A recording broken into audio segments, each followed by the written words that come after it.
Halo guys, assalamualaikum warahmatullahi wabarakatuh. Welcome back to my YouTube channel, tentunya di Oke Alves Channel. Channel yang berusaha untuk memberikan informasi, mengedukasi, menginspirasi, dan menghibur kalian semua. Cepet banget gue ngomongnya. Oke,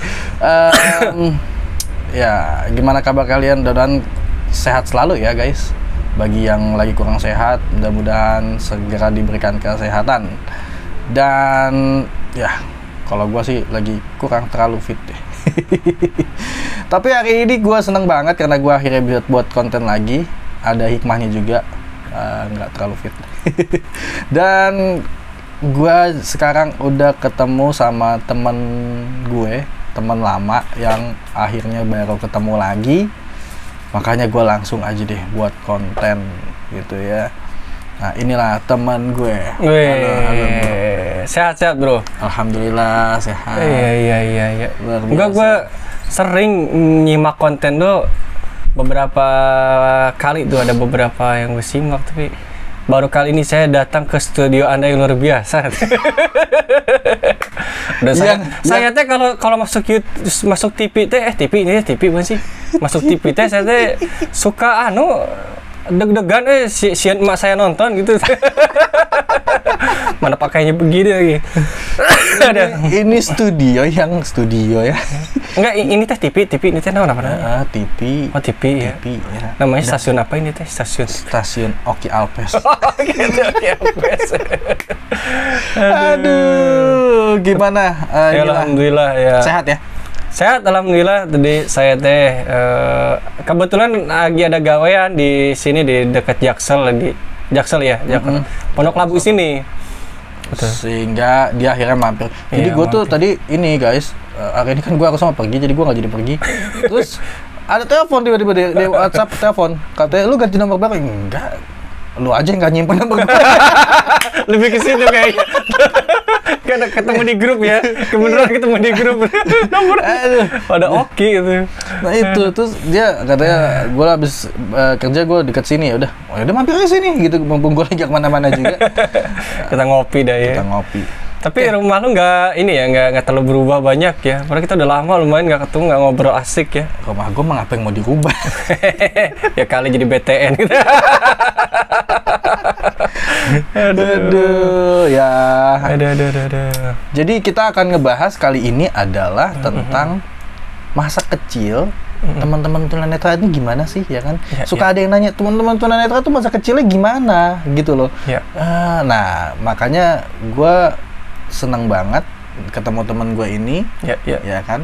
Karena dia punya masa kecil yang oke. Maksudnya ya kita bisa belajar banyak lah dari kehidupan dia, ya kan? Ini masa anak yang benar-benar anak gitu ya. Masa anak yang benar-benar anak, yang tunanetra. Nah, jadi awalnya lu tunanetra tuh dari kapan? Tunanetra dari umur 2 tahun gitu. Ini ngomong-ngomong kita kenalan dulu gak sih? Kenalan gak sih? Gue keseringan konten sama Ari. Ari lu mah ya saya kenal lah tuh sama gua gitu ya. Kalau gue keseringan gue teman-teman gue, teman siapa tiba-tiba nongol itu. Om dari mana gitu. Gue keseringan konten sama Ari ya kan. Iya, Ari ya. Ari Mamat Rosa ngebahas Putri Aryani. Di channelnya dia ya, tapi channelnya dia. Ya kan.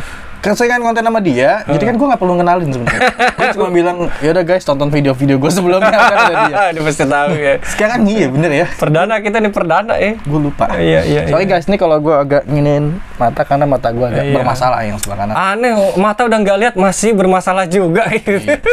Sedih. Oh sedih banget. Ketemu sama saya Pak, terharu ya Pak. Terharu, udah lama. Ya jadi teman gue ini adalah Sena Rusli. Iya. Ya. Nama panggilannya Kang Ena. Jelek amat. Atau yang mesra dikit atau kumaha gitu, yang Kang Nana atau apa? Kang Ena. Tetap itu keren loh. Itu kayak ada nuansa Koreanya kan. Kang Ena. Iya. Aduh. Tapi lebih ke cewek kayaknya bro kalau Ena bro. Mbak Ena gitu, Teh Ena. Kang Ena itu kan nggak apa-apa. Dan nuansa Koreanya mending kan. Sekarang lagi hobi-hobi Korea kan. Drakornya Kang Ena. Ya kalau setahu saya enak itu ya bahasannya Jawa itu aduh enak ya. Iya aku udah enak itu. Dan dia ini adalah baru aja lulus sarjana pendidikan agama Islam. Alhamdulillah. Baru kamari lulus teh. Selamat, congratulations. Ada, amin. Dan dia teman kecil gue dari dulu, zaman kita SD sampai SMA. Sampai kapan? Sampai sekarang. Sekarang gitu. Walaupun kontaknya pas di grup WA doang gitu. Ya, itu gara-gara abis itu dia nikah, guys. Ya, gue cuma datang pas dinikah. Zaman-zaman Covid nikah. Nah itu. Aduh, iya. Gimana lu kecil dari kecil tunanetra umur 2 tahun. Umur 2 tahun, Bro. Jadi kena campak. Virus campak, dan itu jadi menyebabkan gue sakit panas ya. Jadi demam yang kelewat tinggi. Oke. Jadi kan demam yang kelewat tinggi itu kemungkinannya 2 hal ya, kalau kita nggak terkena saraf atau dia mungkin mengalami kejang kan gitu ya. Nah kebetulan dari 2 pilihan itu alhamdulillah gue dua-duanya kena. Walah. Jadi gue kejang dulu, habis itu saraf gue kena. Jadi virus campak itu itu kan bukan berarti karena itu kan berarti karena kejang kan? Karena kejang berarti kan saraf. Iya, sarafnya kena bermasalah. Jadi gue ingat gue sakit itu dari umur 1,5 tahun sebenarnya. Jadi selama 6 bulan gue sakit. Nah biasa ya di dusun, gue kan anak dusun nih Pak. Jadi lu bayangin, gue tahun 97 aja ke dusun gue itu belum, listrik tuh belum masuk mah udah, tapi belum merata gitu loh Pak. Okay. Jadi baru di instansi pemerintah, terus di tempat-tempat yang memang buat pelayanan masyarakat, baru kayak gitu Pak listrik tuh. Ya, kalau keluarga tuh kebanyakan masih pakai lampu tempel zaman di tempat saya itu. Petromak. Ya, Petromak. Nah, sehingga hal-hal lain yang berhubungan dengan pelayanan masyarakat itu jadi masih serba terbatas, termasuk masalah kesehatan. Nah, dulu kan zamannya mantri. Mantri ya. Jadi mau lu bayangin, mantri datang ke dusun gue itu 3 bulan sekali. Waduh. Itu pelayanan kesehatan desanya begitu. Jadi dari kelurahan atau dari kepala dusunnya gitu, ngundang mantri itu 3 bulan sekali untuk ngecek kesehatan masyarakatnya. Nah, jadi ketika gue sedang sakit itu, pas memang kebenaran ke mantri jauh dan masyarakat sekitaran gue juga masih diliputi dengan mistis yang luar biasa. Iya. Jadi anggapannya gue kena guna-guna, kena santet lah segala macam. Nah, sehingga yang dilakukan langkah pertama adalah bukan penanganan medis, penanganan magis. Jadi kalau manggis enak, gimana sih magis gitu. Jadi yang menyebabkan demam gua kelewat tinggi adalah, jadi gua diminta menjalani sebuah ritual untuk mengusir jin yang konon katanya nempel di badan gue sehingga gua sakit. Nah, ini teman-teman bukan kayak film ya, memang settingannya bukan settingan ngada-ngada, jadi memang alamiahnya begitu. Jadi saya menjalani ritual itu mandi kembang 7 rupa. Gua kirain itu cuma candaan orang-orang doang ya. Mandi kembang 7 rupa itu. Bener Pak, jadi saya itu bayangin tengah malam. Jadi karena itu saya waktu itu masih kayak kecil. lagu ya berarti ya? Iya, mandi kembang tengah malam. Jangan kau lakukan. Aduh. Nah, iya. Kata mak saya itu dulu, jadi sekeliling saya itu udah dibakar dupa gitu, dupa kemenyan. Terus ditaburi juga kembang 7 rupa, apalah namanya, melati, telem, mawar, gitu, kamboja, macam-macam lah. Sama saya juga dimandiin air mawar waktu itu. Nah, yang uniknya itu sudah mandi-mandiin gitu, tengah malam buta gitu kan, sehingga saya jadi tengah malam buta ya, sehingga saya jadi buta gitu. Jadi buta beneran. Boleh nggak sih disensor? Takut disensor gitu. Tapi itu bahasa ilmiah ya. Iya. Bahasa ilmiah memang buta gitu. Seperti halnya blind gitu. Nah, konon kata dokter yang kemudian menangani gue secara medis, karena ritual itu menyebabkan jadi lawan hawa ya, bukan lawan hawa, suhunya jadi kelawan, jadi suhu panas gue berusaha diredakan dengan yang langsung dingin yang namanya udara dusun, Pak. Iya. Udara dusun di Jawa Barat, nyaho sorangan gitu ya, tahu sendiri gitu. Dinginnya luar biasa, ditambah lagi mandi. Nah, sehingga Pak demam itu tinggi, yang kena adalah syaraf otak gua. Untungnya nih, masih untung, saraf otaknya yang nyambung ke mata. Sehingga penglihatan gua lah yang kena. Sampai pecah, Pak, kornea mata saya saking panasnya waktu itu. Sampai pecah. Nah, pecahan kornea ini masih agak dark ya. Tapi emang kronologisnya harus kita jelasin. Jadi kan bola mata itu setelah rusak dia berbentuk nanah pada akhirnya. Iya. Berbentuk nanah dan mengering. Jadi disangka emak saya teh dulu itu nanah yang mengering, Pak. Waduh. Padahal itu kornea mata yang pecah. Iya. Dicabut lah sama ibu gua tuh mama gue dicabut, dibersihin gitu lah ya, yang namanya bekas nanah kan harus dibersihin gitu. Ternyata itulah kornea mata gue yang pecah. Nah, itu yang ya mengakhiri riwayat penglihatan gue selama 1,5 tahun gitu. Dari situ. Tapi terlepas dari peristiwa itu yang memang menyebabkan gue nggak lihat, perjalanan hidup gue selama masa kanak-kanak, keluarga gue ya, khususnya nyokap gue dulu, memang men-set up gue itu tidak seperti tunanetra. Dalam artian dia mengakui bahwa anak gue tunanetra, tapi pengakuan dia itu bukan yang ditutup-tutupi kayak anak gue harus di rumah aja, nggak boleh kemana-mana, tapi bener-bener ngaku anak gue tunanetra nih gitu. Nih anak gue tunanetra. Jadi gue tuh silahkan, gue mau main, gue mau berinteraksi dengan yang lain. Bahkan mak gue dulu nggak segan-segan, waktu gue udah gedean dikit ya, umur 8 tahun 9 tahun gitu, nggak segan-segan mak gue nyuruh gue beli minyak tanah ke warung. Oh ya. Ya kan. Jadi dia pikir kan gue udah hafal jalan ke warung, ya udah sekalian jajan. Jaman minyak tanah gitu. Iya, di upahin 200 perak kan. Iya. Udah sana jajan, beliin minyak tanah seliter kan gitu.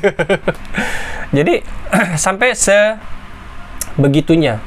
Bukan dalam artian dia menyuruh-nyuruh anaknya nggak ada maksud, tapi supaya anaknya pertama memberikan kesempatan buat anaknya bahwa dia bisa berkontribusi buat lingkungan. Dalam hal ini kan keluarga ya. Emaknya gitu kan. Nah, sepanjang hidup gue di masa kecil, bro, keluarga gue sangat memfasilitasi banget supaya gue tuh bisa berteman dengan orang awas, dengan orang lain.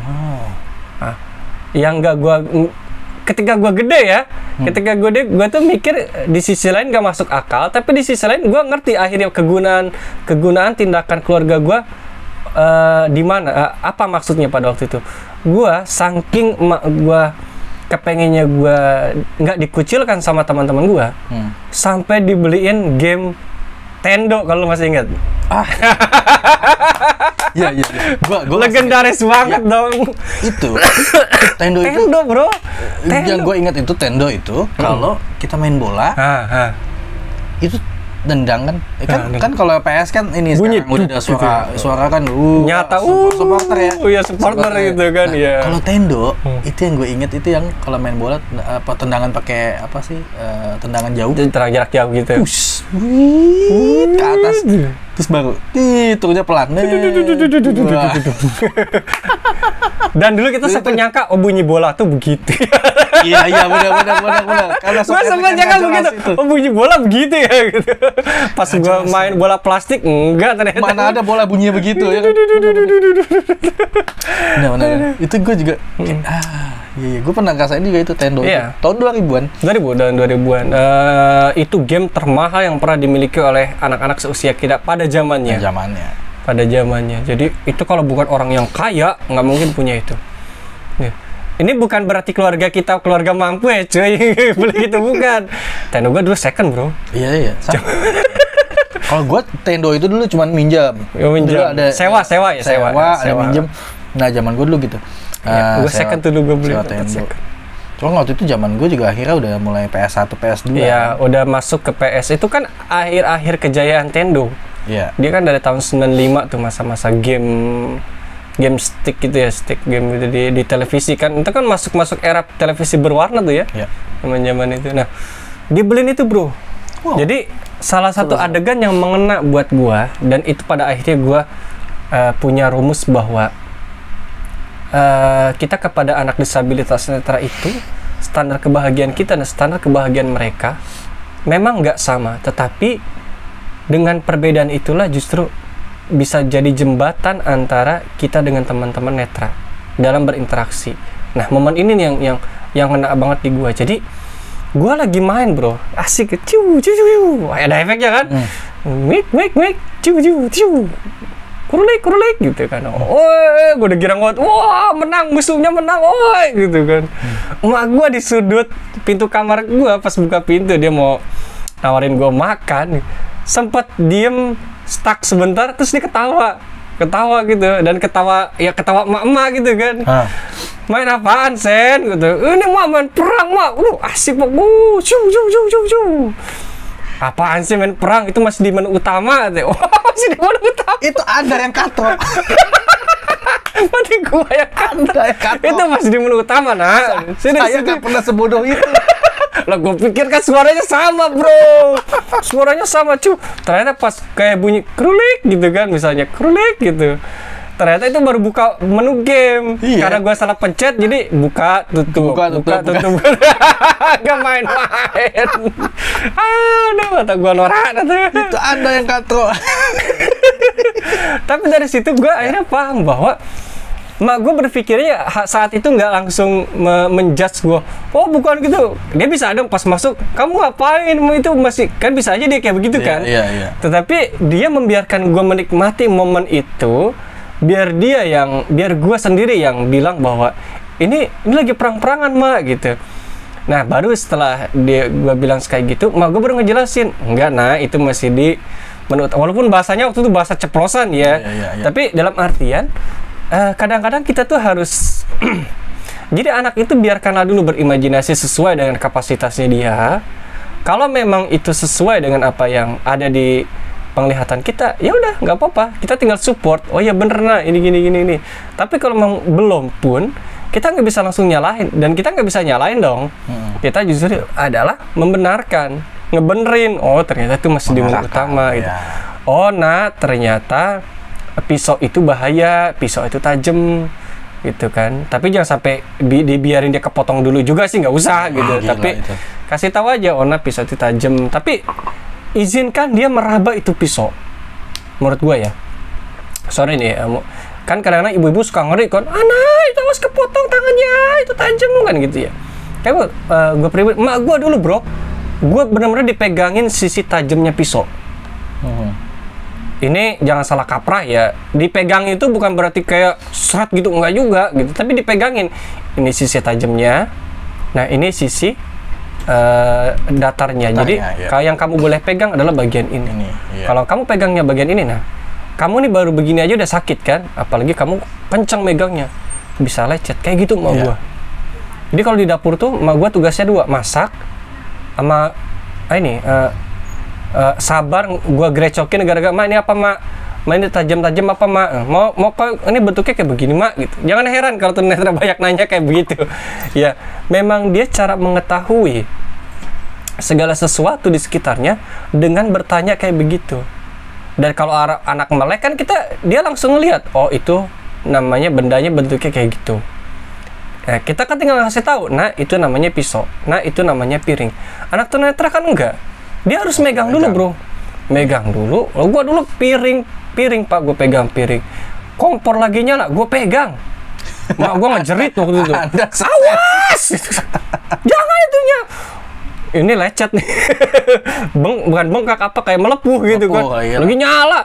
Kompor minyak. Kompor pakai sumbu ya. Iya pakai sumbu gitu kan. Itu panas nah. Tapi dari itu gue jadi tahu bahwa oh kalau kompor lagi nyala nyala tuh kayak begitu modelannya. Bentuk kompor nyala tuh kayak begitu, sehingga kesininya gue jadi nggak lagi megang kompor gitu kan. Terus dengan interaksi lu sama di depan biasa backsound ya. Interaksi lu sama orang teman-teman yang lainnya yang awasnya akhirnya gimana? Dibiarin nggak sama nyokap lu keluar? Iya. Nah, dengan modal-modal yang tadi kita sharing, ya gue bebas berekspresi sesuai dengan kapasitas gue, sesuai dengan keadaan gue sebagai tunanetra. Iya. Itu jadi modal, sehingga ketika gue ketemu sama teman-teman gue yang tadi tuh main tendo, oh nyambung bro, kita ngobrol, nyambung. Perkara gue ceritanya, bedanya gue cerita seru karena suara tendonya, mereka seru karena bisa ngegolin, ada yang bisa ngalahin. Tapi kan sebenarnya lu tahu ya. Tahu bro. Oh, gua di sini juga ada permainan bola. Iya. Oh bola iya, nyambung. Iya, aku tuh kalau ngumpulin poinnya udah sampai sekian loh. Terus aku tuh paling seru main itu tuh yang kata ngumpulin kartu bisa gini. Nah, tapi kita nyambung, kita tahu apa yang diomongin, kita tahu. Tahu betul. Gitu. Cuma bedanya kan kita bisa mainin apa enggaknya kan itu urusan lain, tapi kita ngerti gitu. Nah, sampai kita main ini ya. Main gamebot ya. Gamebot Tetris sih. Itu udah kesini-sinian gak sih? Udah kesini-sinian. Kita SD. Itu kita SD. Itu SD ya. Ya ke SD. 30.000 bro. Beli gamebot sama Tetris berdua. Dulu kita mainnya berdua. Mainnya berdua. Kita asik. Klik. Terus kita lama-lama lu nggak yang mobil balap ya? Iya. Mobil balap itu. Gue inget tuh. Kan ada urutan A sampai Z gitu kan. Nah mobil balap tuh gue inget di B sama di I. Kalau nggak salah B sama I. Pokoknya dua. Nah, ayo balap ya, mulai ya tombol start ya. Padahal kita bertahan cuma 5 detik ya. Tapi lama-lama akhirnya itu yang 5 detik ya. Iya, soundnya cuma gitu doang. Kalau jatuh, iya. Kalau jatuh. Kayak apa sih, kayak inian pecah gitu sih. Iya. Lupa intinya. Kayak benda jatuh gitu. Jatuh, cuma kan suaranya tuh asli aneh gitu kan. Seru-seruan aja. Terus ada perang-perangan yang kita main ini kan. Game perang-perangan yang di Tetris. Pesawat ya dulu modenya pesawat gitu. Iya. Tapi ya itulah maksud gua, ya nggak masalah. Sensasinya gitu. itu loh, sensasinya kita bisa ngerasain bahwa Tetris itu begini rasanya. Jadi gua itu dulu ketemu Sena tuh SD. Guys, SD ketemu Sena.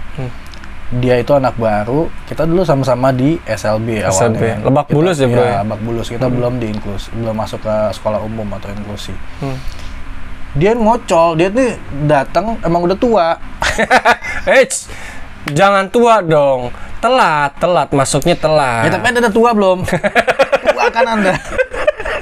Mentang-mentang tua songong, nggak menghargai yang ada senior kan. Oh iya, udah duluan deh, gue udah duluan deh. Gue kan terusik dong. Akhirnya kita biasa anak kecil berantem, ya kan? Akhirnya kita bersatu. Buat kita tuh mengalami perpeloncoan tuh kita ngalamin walaupun masuknya telat tua gitu kan. Gua duluan di sini ngapa lu? Iya, dia gitu. Jadi kita tuh akhirnya dia satu kelas bareng gue. Kita satu kelas juga dulu suka nggak akur juga ya. Iya nggak akur. Dikit bro tadi kita walaupun itu dikit ya. Cuma 4 apa 5 orang paling banget ya. 6 sama 7 paling banyak 7. 7 ya. Kita 7 sempat ngalamin 7 kita ya. 7 dan kita di kelas udah duduk paling belakang rusuh. Kadang-kadang kita berteman. Iya. Tapi kalau ada ini kita harus berantem. Tetap saingan tetap dia. Tetap saingan mah ya. Gitu. Akhirnya dia naik kelas karena bukan berarti gua nggak naik kelas, gua naik kelas, sama-sama naik kelas, cuma dia lompat karena ketuaan. Jadi dia di atas gua, nah mulailah kita membuat kubu. Kubu, ya. Kita bersatunya kalau lagi menyerang anak SMP, SMA. Nah, udahlah kita akhirnya bersatu di SMP karena kita satu sekolah yang sama di 226. Polos ya? Masih polos nggak tuh ya? Masih.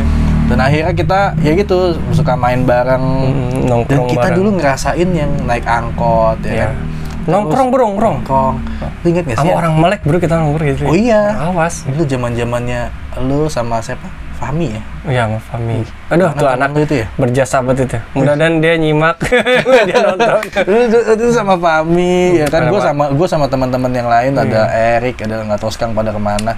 Anak-anak 226 dulu. Angkatan kita ya 2000 berapa sih kita? 2007 ya? Ngaco lu. Gue 2000. Iya 2007 dong. Enggak, lulusan apa gimana sih masuknya ya? Masuk. Gue duluan. Gue 2008. Oh iya, gue masuk 2008. Gue kelas 3 ya, gue kelas 3, lu kelas 1 ya. Beda setahun kita. Beda setahun ya? Akhirnya. Iya, nah terus kita kan akhirnya juga sempet ini loh, yang akhirnya kita jalan lewat Bumi Karangindam. Ya, kita ke Mitra bareng. Terus kita kan habis latihan di SLB, latihan tenis. Ya. kita manjat gerbang. Kita manjat itu gerbang. gue lupa kalau SLB itu asrama SLB itu pada zaman itu jam 5 sore udah ditutup. Tutup. Akhirnya kita manjat gerbang, guys. Kita manjat pas itu, turunnya gimana sih, Nek? Ya kita nggak tuh antara kita naik sama turun itu kita nggak jaraknya sama nggak ya? Iya. Wah sama nih kan dari sini pendek nih, pas kita naik pendek nih, oh segini juga. Pas kita lompat, lah aku lebih tinggi ya, lama jatuhnya, jedek. Aduh Kita kaget lompat pagar gitu. Dan kalau waktu SD, balik lagi kita ke SD. Iya. Jadi dia ini kenapa selalu jadi musuh gua karena kita kalau main bola, ya. cuman kita doang yang main. Ya, yang gerak. Yang lain jalan kaki, Iya. seperti biasa. Kayak trailing gitu ya, Iya, trailing jalan di kaki. lapangan. Iya kan. Olahraga sehat di lapangan dia. Makanya kita nggak pernah di sebuah Muter-muter satu tim. doang. Pasti kita buat Dibedain tim. ya bedain tim, biar kita musuhan, biar rame. Karena kalau satu tim, ya udah. Wah, habis orang digol-golin. Kita umpan-umpan. Bro, sini bro. Gitu. Jadi apa namanya? Tapi interaksi kita sama teman-teman di SMP, ya it's okay. It's okay. Artinya, Gue inget banget dulu bro, ada satu momen ketika gue nyaris ikut tawuran.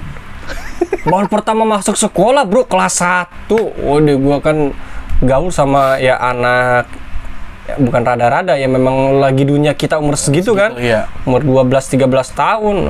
Lagi apa lu kan gitu kan, gua nih. Jadi ada anak nantangin nih dari kelas yang lain. Waktu itu gua dituju. Gua dari awal tuh selalu ditempatin di kelas anak-anak yang sangar bro. Oh iya. Kelas akhir gua di 77. Ingat banget gua di kelas. Gua selalu 71 dong. Nah, Kan anak unggulan. anak teladan ya, anak unggulan. Gua anak 77. Isinya ya Allah. Ada yang ke sekolah pakai kumis, ada yang gespernya pakai ya gesper macam-macam lah gitu kan. Gesper sih ada ukirannya di depan, bukan gesper standar gitu. Banget nih. Iya, nah, gue diajak sama temen gue kirain gue cuma mau sekedar ajak pulang bareng. Buset. Jadi dia nggak jauh dari sekolah kita kan tuh guys, ada semacam lapangan tuh. Oke, Lapangan gue ingat, terbuka. iya. Ya, lapangan itulah namanya ya. Nah, ternyata dia di situ kelahi. Bekelai cuma gara-gara biasa anak kecil kita bocok. Oh, ngapa lu kuda gitu-gitu kan. Iya. Oh, gitu lah macam-macam. Ribut Dia lah. berantem. Gila lu, teman gue itu sampai emang dia menang sih dalam perkelahian itu, tapi dia sampai ngebenturin itu anak ke aspal cuy. Oh, gila. Gila. Ini bibir anak itu habis bro, gue diceritain. Gila lu, gue tanya sampai habis begitu bibirnya. Ya bengap gitu maksudnya, bengap. Udah yang kocak mereka lari, mereka lupa bawa gue. Woi si Sen aja yang ditinggalin. Gue ditinggal. Lah gue mau lari kemana ya? Akhirnya nggak lama teman gue nyamber gue tuh, ayo lari gitu, lari. Itu anak udah habis mukanya buru-buru. Dia pulang dengan kondisi kayak begitu, kita lari tuh. Nah. Takutnya kan guru lewat situ. Iya, bener. Guru lewat situ takutnya. Oh, ini anak buta ngapain di sini gitu kan? Lari gitu. Iya. Udah gue sekali itu ketemu bener-bener nyaksin perkelahian antar anak SMP waktu itu, bener-bener asik. Cuma ya itu kenang-kenangan kita gitu. Kita flashback lagi ke masa kecil. Lu pernah naik sepeda nggak? Itu pengenangannya gak bisa dilupain lagi. Roda 3 sampai umur 6 tahun gua. Oh iya. Roda 3. Gue juga roda 3, abis itu roda 2 umur 7 tahun gue. Umur 7 tahun. Oh, ini sepetan dia. Gue 7 Cepet juga dia. roda 2. Iya. Gue itu ya biasa naik sepeda kan, ada yang akhirnya orang Nanya, banyak yang bertanya emang bisa kan, naik sepeda ya? Bisa, ya bisa gitu. Terus gimana jalannya? Gini, kita ketika pernah sering melewati satu lingkungan pasti kan kita tahu. Iya. Dan kita juga bisa tahu dari kalau ini kayaknya ada belokan nih. Kalau misalnya dari Lebih ke feelingnya ya bro ya? atau suaranya. Biasanya ada kita bisa ngerasain nih kalau di sebelah kita ada sesuatu dari inian suara. Ya suaranya. Bentuk suara apa ya istilahnya. Pantulan Kalau kalian mau gitu. coba, kalian merem, ya kan bener, merem. Tapi rasakan misalnya kalau di depan kalian ada tembok, pasti kalian tahu. Ya. Ada yang bebayang. Gitu. Atau kalian gini ini nih tepuk tangan. Nah, betul. Nah kalau di depan kalian ada Sesuatu pasti mantul. Nah. Sehingga kita tahu kalau di depan ada benda gitu. Betul. Dan pastinya itu tidak bisa dilakukan kalau kondisi mata Anda ngelihat terbuka gitu maksudnya. Coba sekali-kali merem terus kayak gitu. Rasakan. Beda. Nah, akhirnya gue naik sepeda. Yang paling kocak adalah gue naik sepeda berapa kali gue punya banyak pengalaman sih. Yang pertama gue nabrak orang ya. Nabrak ibu-ibu. Gue jadi dengan gayanya kenceng kan. Wah, semangat. Terus ini loh, gue naik sepeda itu yang belakang bannya itu dikasih botol. Berisik banget. Iya. Dia kayak knalpot kan. Biasa knalpot kan. Iya. Kenceng-kencengnya kan. Biasanya kan kalau gaya-gayaan kan gitu. Semakin kenceng, semakin tinggi gitu. Kayak motor gitu. Ya ada ibu-ibu tuh. Jadi ibu-ibu itu ngalangin anaknya mau gue tabrak awalnya. Tapi ibu-ibu itu akhirnya ngalangin anaknya. Ya? Gue jadi adu banteng lah bahasanya. Gue maju, ibu-ibunya nahan pakai kaki kayaknya mungkin penendang pakai kaki kayak gitu. Gue mental, malu iya. Bengap iya. Takut diomelin kan. Wah, iya. Gimana? Kalau yang lain-lainnya itu gue tuh masih di daerah agak kampung ya, daerah Depok sana. Akhirnya pas gue pindah ke sini, itu gue naik sepeda. Ini nyungsep gara-gara gue ngikutin, sosok mau ngikutin mobil bak. Iya. Kan mobil bak ada bunyinya kan. Gue ceritanya mau ngejar. Sepeda gue kuat nggak ya ngajak mobil bak ya? Mobil baknya belok. Gue lupa belok. 15. Hilang jejak saya. Mana bukan hanya hilang jejak, tapi kan waduh dibelok. Gue lupa belok kan karena gue bawa sepuluh gini masuk ke got. Telat ngerem. Nggak tahu kalau bisa ada got kan. Iya, ya kan lagi fokus wah mobil bak mau.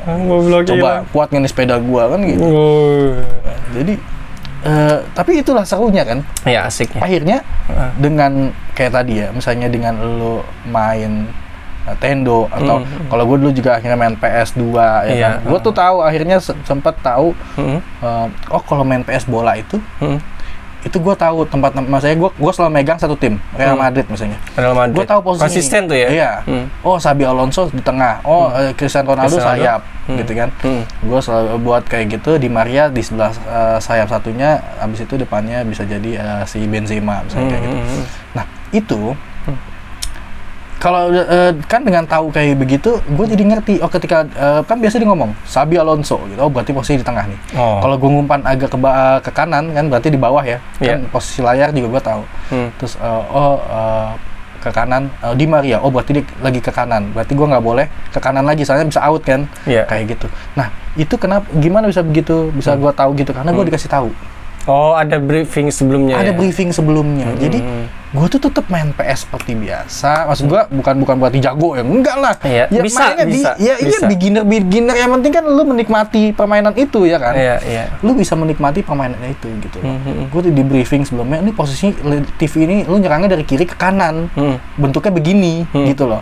Bola itu gue juga jadi tahu bola itu begini. Gitu. Nah itu. Ya. Jadi sama ketika kita main layangan bro. Bener. Main layangan. Dalam artian awal-awal gue nyangka layangan itu terbang. Bener. Wih asik bro. Wih asik woi. Dulu bahasanya men. Wih asik men. Hai. Terbang gitu kan. Teman-teman gue di samping ngetawain baik.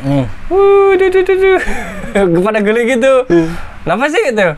Ini terbang tuh layangan gue terbang gitu. Terbang gitu. Apaan katanya? Nih sini ikutin, pegang. Bener bro, nyangsang di pohon jambu. Ini bukan terbang. Tapi kesininya diajarin. Teman-teman gue mau ngajarin waktu itu. Gini cara mainnya. Nih kamu harus lawan angin. Karena kan dia kalau posisi kita lawan angin dia kan ke bawah tuh, ke atas kan.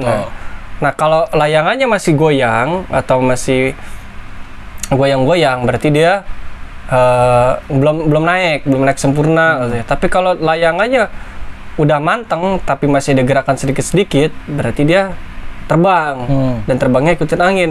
Tapi kalau dia katanya diem aja, kamu tarik-tarik juga diem, kamu ada yang nahan, berarti tuh layangan nyangkut.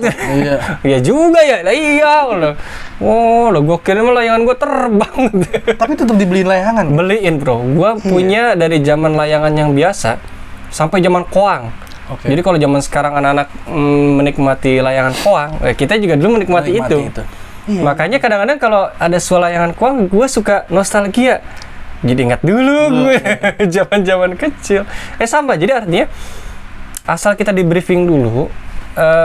Menurut gue semua permainan bisa diajarkan kepada teman-teman netra.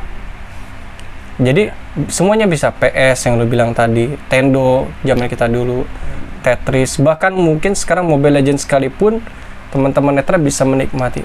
Nah, sekarang kita nggak usah nanya kadar kenikmatan, kadar dia bisa dimainin atau enggak. Nah iya, tapi terus sejauh apa dia bisa jadi juara, nggak usah sampai ke situ.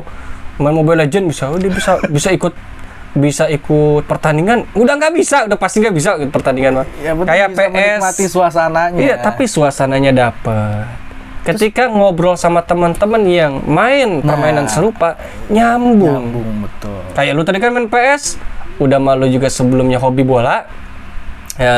Senang nonton bola kan? Iya. Lu tahu nih Benzema selalu main di mana, Cristiano Ronaldo posisinya di mana, dan siapa tadi?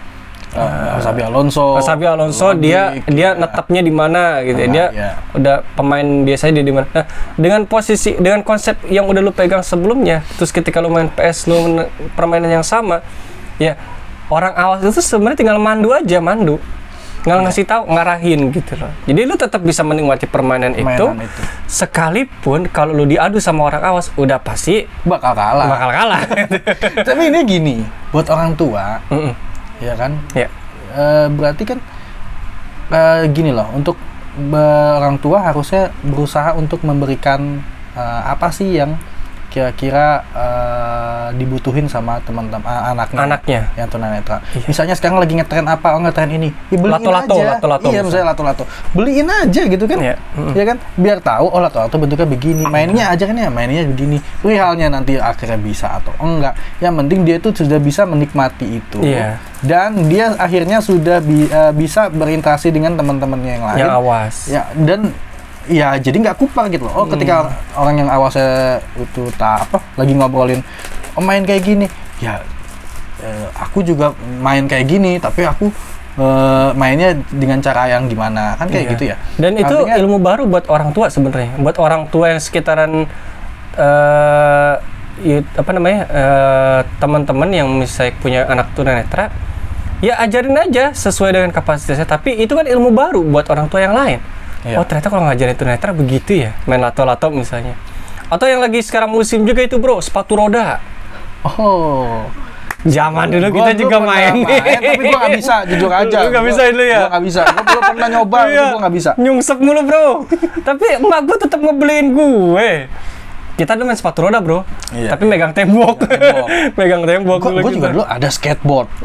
Oh iya, musim juga bener skateboard. Skateboard itu dia ya udah gitu. Oh tahu skateboard gini mainnya gimana? Oh mainnya tahu, mainnya gini. Tapi kan akhirnya gue nggak bisa mainnya kan, karena ya emang gue kesimpangan gue jelek kalau main skateboard ya. Iya. Terus ya udah, tapi gue nggak tahu gitu. Tahu kalau orang ngomong skateboard, keseruan skateboard kita masih nyambung.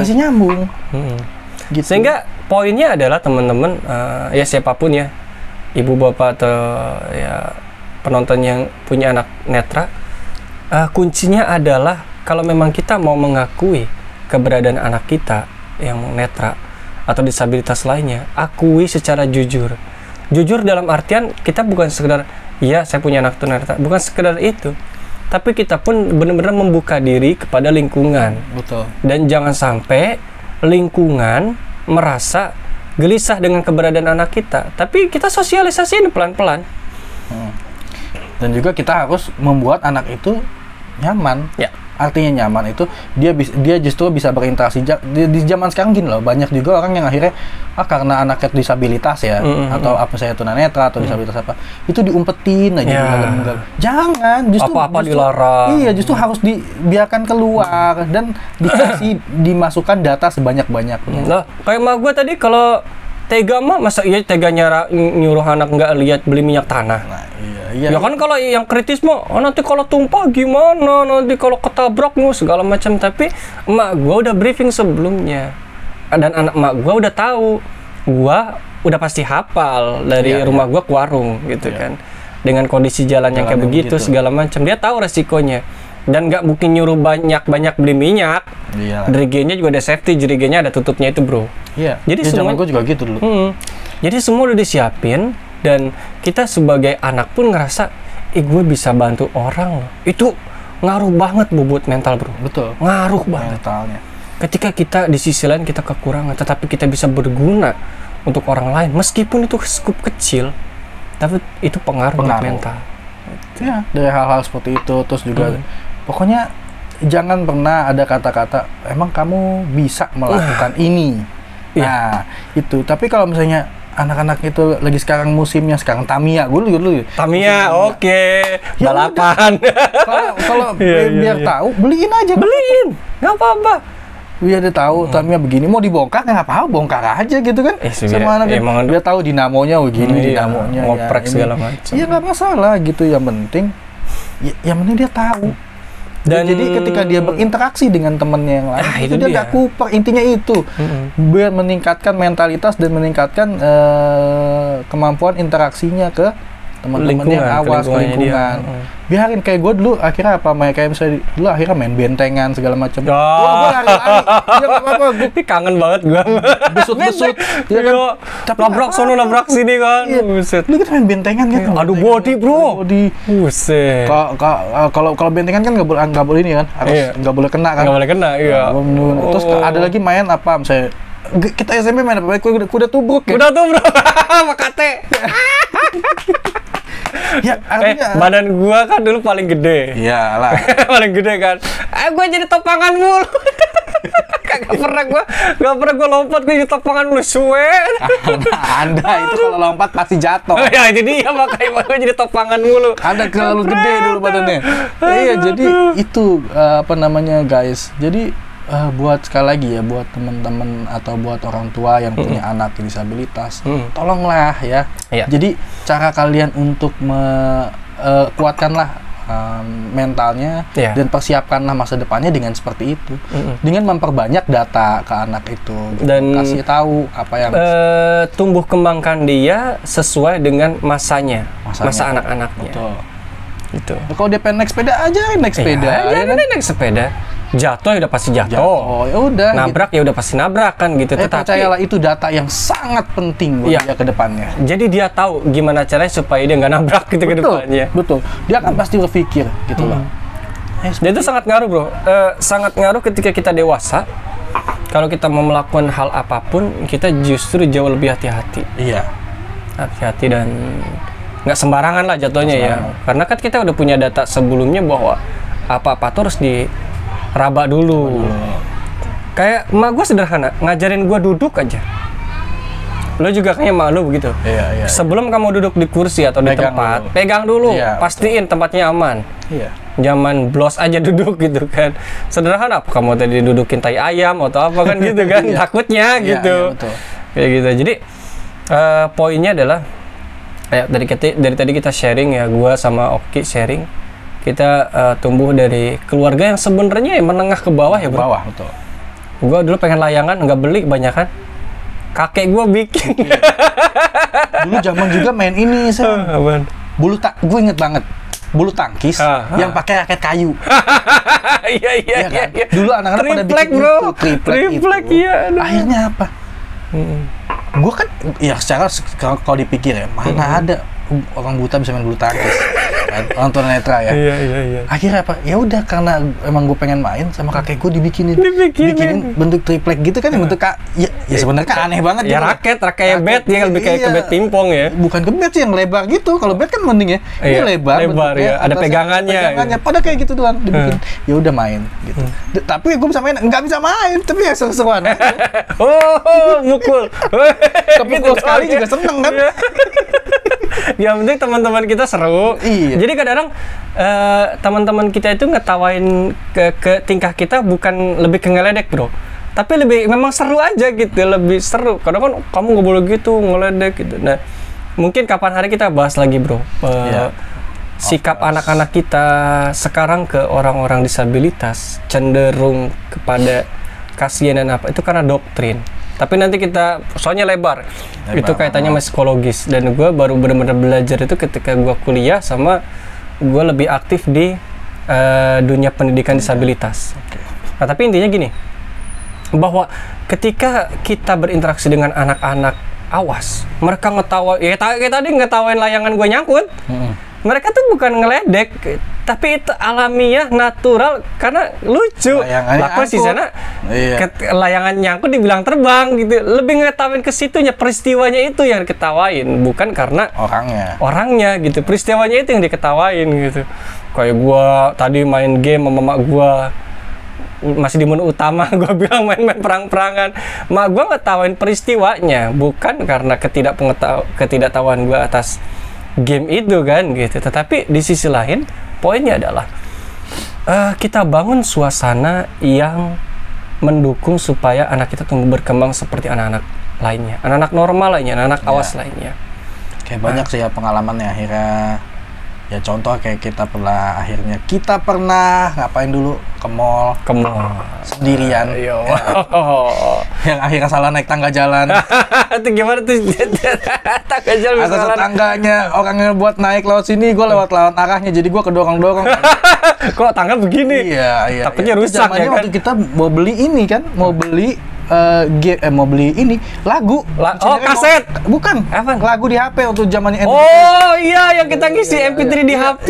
Dulu kan masih ngisi di counter. Di mall kan. Iya benar. Kayak gitu. Terus akhirnya naik angkot. Kayaknya kita udah kuno banget ya. Iya, jelas. Zaman itu kayak. Tapi itu yang seru. Seru bener. Kayak kita naik angkot. Ngisi lagu berapa gitu kan. Iya. Terus akhirnya pokoknya kasihlah kesempatan dan keleluasaan yang benar. Ini yang penting dipantau. Tetap dipantau, tetap diawasi. Tapi jangan terlalu dibatasi. Ya, karena jangan sampai keterbatasan buat disabilitas itu ya kita pun jadi ikut serta membatasi ruang interaksi mereka. Jangan sampai kayak gitu. Jangan sampai kita ikut terlibat. Jadi kita harus berusaha memberikan peran, memberikan kesempatan buat mereka supaya mereka juga kepingin hidup tumbuh normal seperti anak-anak pada umumnya. Dan juga pengen punya experience yang sama, iya dong, pengalaman yang sama. Main lato-lato, main sepatu dah. Sampai subuh lu kalau gua ngomong sama lu. Kayak nanti kita buat konten lagi ya. Kita nyambung lagi. Siap. Ada 10 tahun kita nggak ketemu.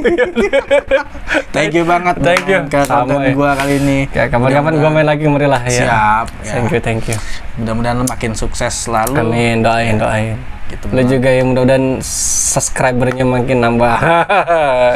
Oke, thank you guys. Jadi tadi itulah yang kita bisa sampaikan. Semoga bisa menambah ilmu dan untuk teman-teman ataupun orang tua yang sekarang punya anak atau kerabat atau apapun ya, saudara itu yang disabilitas, tolong berikan mereka ruang untuk berkembang, berperan dan berikan mereka experience sebanyak-banyaknya untuk data mereka. Semakin banyak data yang bisa mereka input gitu ya, maka semakin peluang besar untuk kedepannya, untuk perkembangannya semakin baik. Siap. Gitu ya. Terima kasih. Salam sehat selalu. Sampai jumpa. Oke.